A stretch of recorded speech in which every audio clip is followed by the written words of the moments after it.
আমি শেষ পর্যন্ত অনুরোধ করেছি আগে, যারা মায়ের গায়ে হাত বাড়িয়েছেন, অপমান করেছেন, তোমরা ক্ষমা চাও, তওবা করো, আল্লাহ তোমাদেরকে মাফ করে দেবেন। কিন্তু পরিষ্কার বলে দিচ্ছি, আমাদের জীবনের চাইতে আমাদের মায়েদের ইজ্জতের মূল্য আমাদের কাছে অনেক বেশি। আর যদি কেউ হাত বাড়ানোর চেষ্টা করে, ইনশাআল্লাহ আমরা গালে হাত দিয়ে বসে থাকবো না।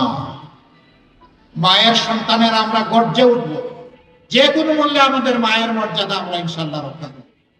অপশন দুইটা, একটা হচ্ছে নিজে পরিবর্তন হয়ে গিয়ে ভালো হয়ে যাওয়া, অন্যকে মাকে সম্মান করা, আর না হলে পরবর্তী পরিস্থিতির জন্য সমস্ত দায় নিতে প্রস্তুত থাকা।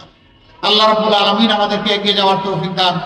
আমরা কোনো অপশক্তির কাছে মাথা নত করব না, মাথা নত করব একমাত্র আল্লাহ রাব্বুল আলামিনের শানে।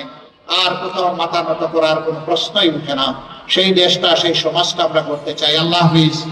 বাংলাদেশ জিন্দাবাদ, বাংলাদেশ জামাত ইসলামী জিন্দাবাদ, 11 দলীয় নির্বাচনী ঐক্য জিন্দাবাদ, ঐক্যবদ্ধ বাংলাদেশ জিন্দাবাদ।